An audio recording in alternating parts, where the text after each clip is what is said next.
Hi hello namaste, నేను మీ Gopi. Welcome back to Red TV. ఈరోజు మనతో ఉన్నారు హైకోర్టు అడ్వకేట్ ప్రశాంత్ గారు. సార్ నమస్తే. సార్ నమస్తే. సార్ ఇప్పుడు హరిరామ జోగేశ గారు పవన్ కళ్యాణ్ గారికి 70 సీట్లు 7 ఎంపీ స్థానాలు ఖచ్చితంగా ఇవ్వాల్సిందని డిమాండ్ చేస్తున్నారు. దానికి మీరేమంటారు? అంటే ఇప్పుడు ఆంధ్రాలో జరిగే పాలిటిక్స్ ఏంటంటే ఇప్పుడు ఈ ఎలక్షన్స్ ఏంటంటే ఇప్పుడు మనకి అసెంబ్లీకి అండ్ పార్లమెంట్కి ఒకేసారి జరుగుతుంది. ఇక్కడ చాలా ఇప్పుడు that is the toughest job.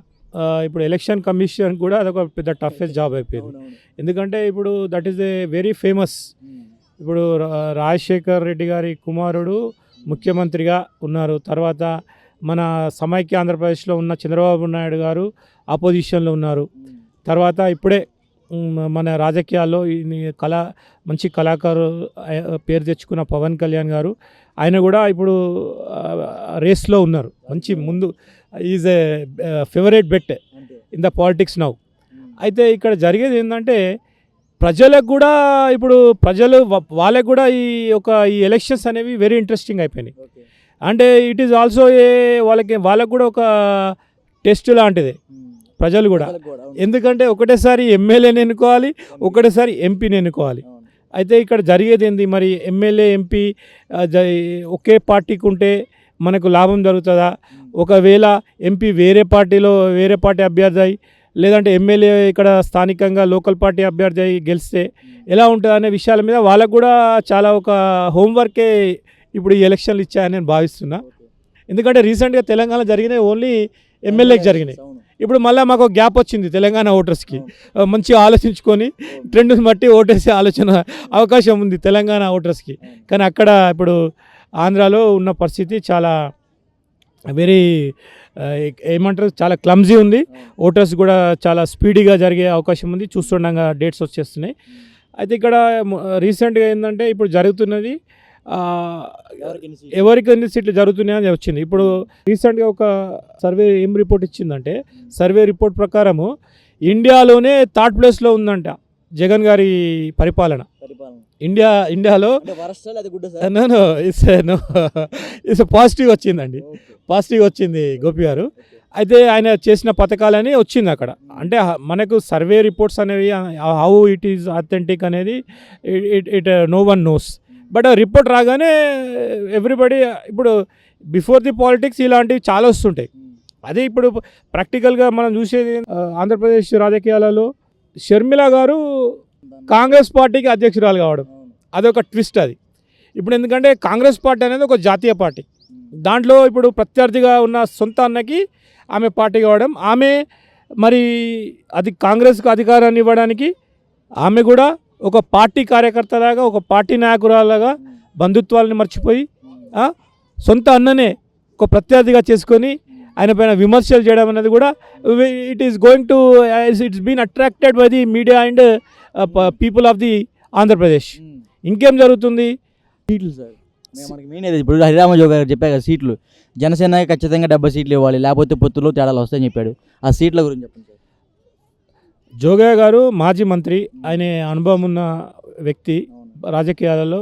అక్కడ సమైక్యాంధ్రలో కానీ ఇప్పుడు కూడా ఆయనకు చాలా అనుభవం ఉంది. వారు చెప్తున్నారు ఇప్పుడు, ఎందుకంటే ఇప్పుడు వారి అనుభవం ప్రకారము పవన్ కళ్యాణ్ గారు మరి ఇక్కడ జరిగేది ఏంటంటే ఈ అలయన్స్ ఏదైతే వాళ్ళ పొత్తులు కుదురుతున్నావా లేదా, పొత్తులు ఏ విధంగా ఏ పద్ధతిలో కుదురుతాయి, ఎవరికి ఎన్ని సీట్లు పంచుకుంటున్నారు అనే విషయం మీద క్లారిటీ రావాలి అక్కడ చంద్రబాబు నాయుడు గారికిను పవన్ కళ్యాణ్ గారికి. తర్వాత ఇప్పుడు బీజేపీ పరిస్థితి ఏంటి?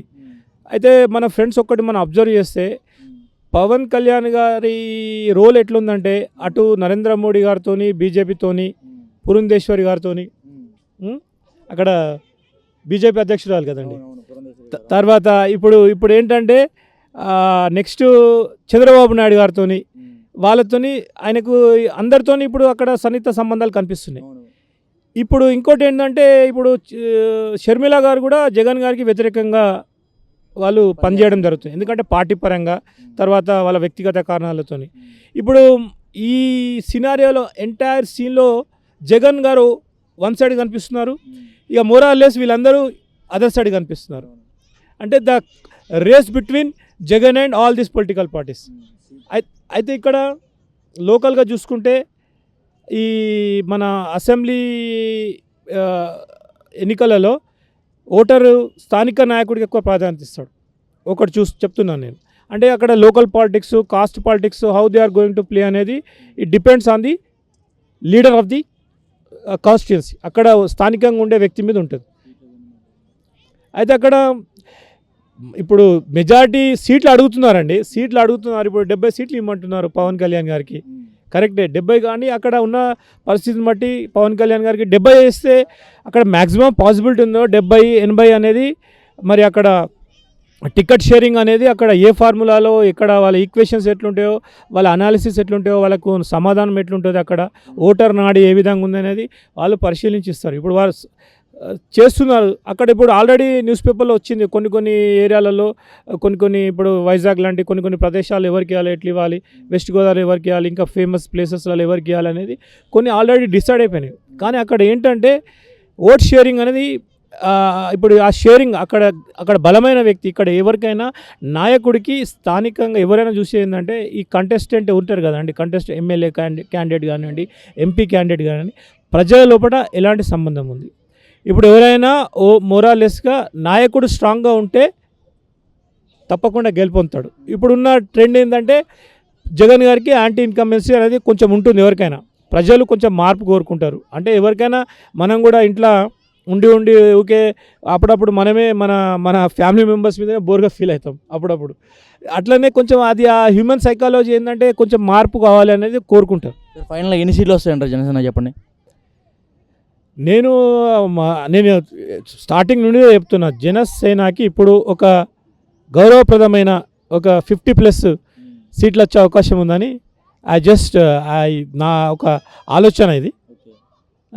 50 పైచిలకు సీట్లు వచ్చే అవకాశం ఉంది. పవన్ కళ్యాణ్ గారి ట్రెండ్, ఆయన ఇప్పుడు ఉన్న దాని ప్రకారము, ఆయనకున్న ఆ క్రేజ్ ప్రకారము. తర్వాత ఇప్పుడు చాలామంది ఇప్పుడు రీసెంట్గా కూడా ఆమె ఈ కుమారి ఆంటీ కూడా పవన్ కళ్యాణ్ గారి గురించి చాలా ఫేమస్గా మాట్లాడుతుంది. అంటే నేను కూడా వ్యక్తిగతంగా పవన్ కళ్యాణ్ గారు అంటే ఆయన మంచి ఆర్టిస్టు, మంచి డాన్సరు, ఏ కులము అనే ఒక డాన్స్ చేసిండు కదా జానీలో, ఆ dance number I like very much. ఆయన ఆర్టిస్ట్గా నేను చాలా లైక్ చేస్తాను.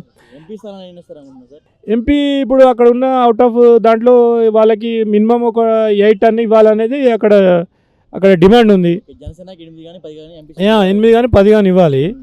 ఇస్తే ఇప్పుడు ఆయనకి, ఎందుకంటే ఇప్పుడు ఇక్కడ దట్ ఈజ్ ఆల్సో ఛాలెంజ్ అనమాట. ఎందుకంటే ఆయనకు నరేంద్ర మోడీ గారితో సపోర్ట్ ఉంది. అక్కడ బీజేపీ నేషనల్ పార్టీతోనైతే అక్కడ ఓట్ పుల్లింగ్ అనేది ఎక్కువ జరుగుతుంది.